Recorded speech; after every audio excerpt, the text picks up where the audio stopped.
So hello mga kwan, papakita ko sa inyo aking unique holder. Wala pong meron nito, ako lang po ang meron nito. Pakita ko po sa inyo, ipiplex ko po sa inyo. So ayan ang ating holder. Diyan pa lang sa baba, makikita nyo na may adjustment po yan. Okay, pataas po tayo.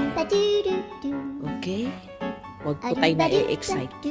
Oops! Ayan, nakikita nyo yan. Meron po tayong goma rito. Para hindi po malaglag ang phone natin. Diba? Italikod natin yan. Oh, diba? Saan kayo nakakita ng holder?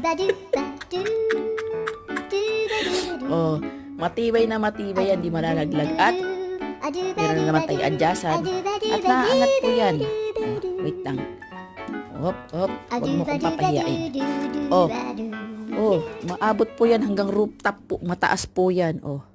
So, di ba? Ang taas na yan. Oh. Saan kayo makakita ng phone holder na ganyan? Oh, di ba?